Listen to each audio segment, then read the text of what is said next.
Hi, I'm Sarah from The Upcoming. So lovely to have the chance to speak to you both. Maybe you could kick off with a brief introduction to She Will. Hey, we're really happy to be here. So She Will's a story of a woman who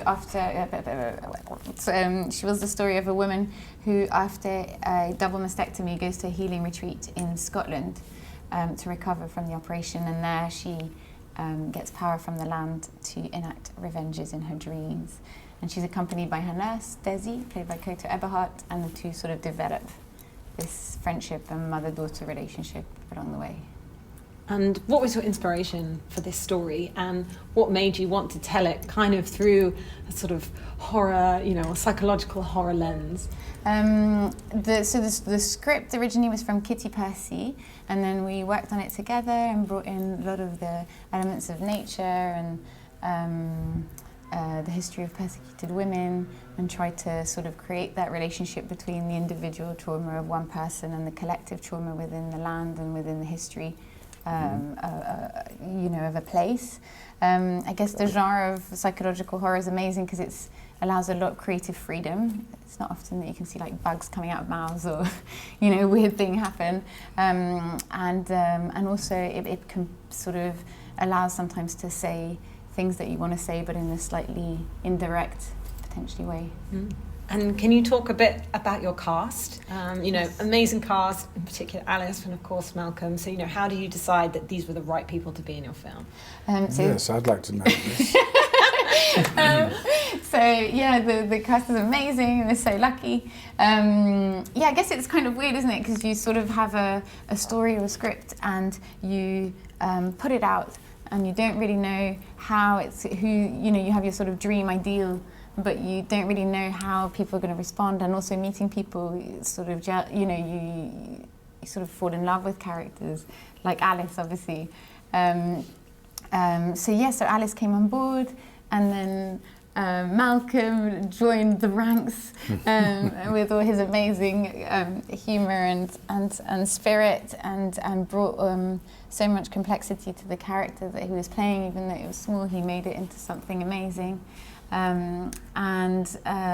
Rupert actually went to drama school with Alice. It was kind of amazing reunion, quite well after. And I've got to say, like, Alice was just so brave and amazing to take the chance on coming on the film, being sort of established and further along, and she really helped gel and bring everyone together. And Malcolm, maybe you can talk a bit about what drew you to the project, and particularly the character. I mean, you've played some villains in the past, and you're also not a complete stranger to this kind of post-Me Too theme that's running through some films, from your role in Bombshell. Yeah.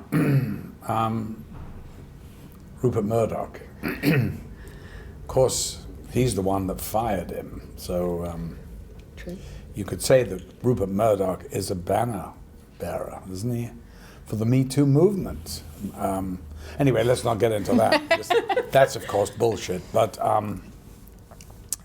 I like the script very much because it's a very interesting, complex journey that Veronica takes, and and the character that I play, this world-weary sort of director who's been there, done that, and all the rest of it, and looking back on his life, I think that there is certain guilt there, that what he did to this young actress when she was, obviously a very impressionable age. And I think he did it for good intentions because he was only interested in making her great for his movie. But that's really, at the end of the day, not a good enough excuse. And what he did was basically, through the power of him being the director, and that she obviously felt something deep for him, he manipulated her, and he didn't think of or realize the consequences of this. And to him, he just got on with his life, you know, being successful and all the rest of it. And I don't think, of course, that he realized, you know, quite what a game changer it was for her, that abuse to the victims is, however big or small the abuse, is still something they live with for the rest of their lives. And it is an important factor in their lives.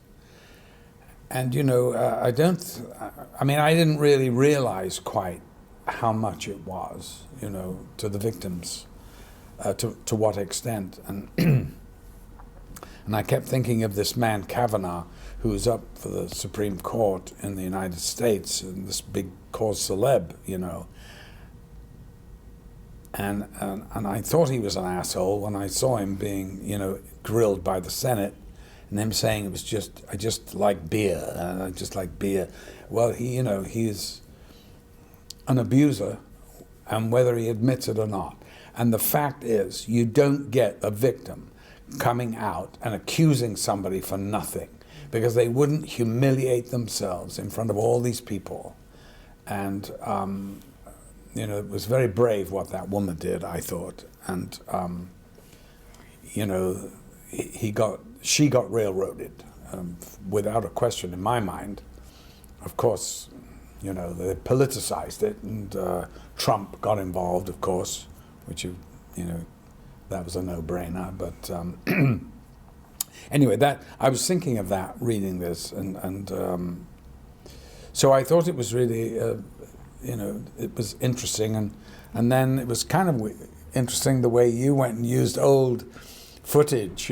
And then, and Malcolm sent us you sent us also some of those old footage, which is amazing. Yeah, but that's the thing, Malcolm also brought like a lot of complexity to the character, because came obviously trying to come from his perspective, and then Veronica's character, Alice's character, Veronica, came from her perspective, and it was actually, so in those scenes they're sort of influencing each other's narratives that they've been building in their own lives, in their own sort of self-delusions, or and I guess Malcolm brought to it also this kind of doubt of which reality we're in. Are we in the reality of his mind? Are we in the reality of his guilt? Or are we in the reality of magic? And that felt really interesting. And what was the answer? There is no answer. Exactly. There is no answer. There you have it from the director. And can you talk a little bit about the look and feel of the film? Because what I think is so exciting, and, you know, you can get so creative with horror, and, you know, that slippage between what seems like very real and we're watching a drama, and then suddenly the elements of the supernatural. And it looks like you kind of had a lot of fun with some of those images, and especially was working with Alice. Probably drove her nuts.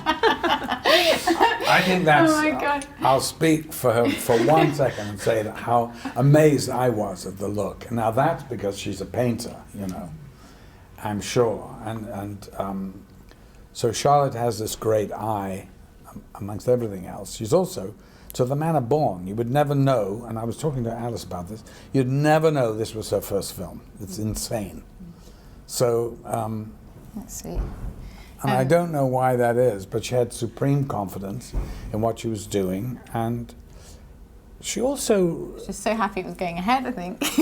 Yeah, there's that, but, you know, to give the actors the space, not to get too, you know, I mean, you know, there are very few directors that actually like actors. I know it sounds weird saying that, but after 60 years at it, I'll tell you that is my impression.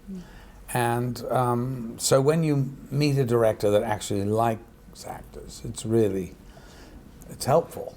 I mean, you can have some fun. And so it's fun on the set, you know, even though we're pushed for time and all that, you know, but I never felt that. I always felt we got what we wanted to get, you know. Yeah, and I guess, the look, I guess, was so, it was sort of worked on for a while, to try and develop like an aesthetic that would feel unique also to the story, and sort of non-temporal, but not in the past, you know, not in the future, but just in in a kind of fairy tale. It sort of feels like maybe like a sort of misty Scottish fairy tale. I love the my death. I got to say, I loved it, and I wasn't sure what it was going to look like because I was doing this to nothing, you know. And when I saw all those buzzing things, it was like, oh my God! And then whoop, over that. Spoiler alert. Was a brilliant. We had to go from Glasgow to Edinburgh to get this staircase, which was so brilliant and such a beautiful visual, you know. And just very finally, what do you hope that people will take away from the film? And how much do you think, so I mentioned, you know, the genre, but, you know, there seems to be a trend at the moment of it being an incredible way to have studies of female characters. And in what ways do you think it does play out of kind of, you know, coming to terms with trauma and like almost, you know, being able to live out the revenge you're not able to have in the real world? It's so interesting, yeah. It's yeah, there's so many elements. There's like there seems to be, we were talking about this earlier, and this kind of resurgence in the genre of sort of horror, but maybe a bit expanded and not so defined, like so mixing like slightly different things.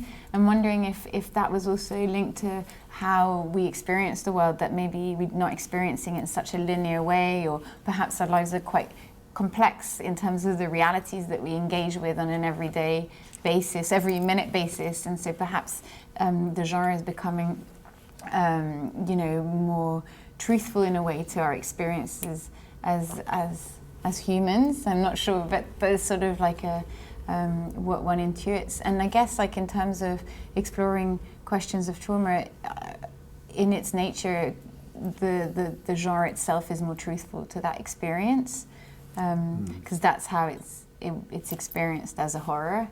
And it's experienced in the present as a. It's not like you can put it in your head and think, oh, it's something from the past. It happens every moment as if it's in the present, and so perhaps that genre is most fitting to explore it, or it felt fitting for this anyway. And does it excite you that there seems to be more and more opportunities for female directors, but also Yes. for female protagonists and women later in life? You know, how often do you see that? Well, that's the thing, path? is there's all these incredible actors, and I feel like in France, perhaps there's like more of a space for women, you know, a little bit older who get more screen time, but it feels like for some reason in the Anglo-Saxon world we're still quite resistant to opening that up. And you know, it's just the talent is so extraordinary, and Alice is so, for example, as an example, is like just such an extraordinary human but also actor, and so it's just amazing to have been able to work with her. I think I'm out of time, but it was such a pleasure to speak to you both, and thanks so much for sharing all that with us. Thank you so much. Thank you. Thank you.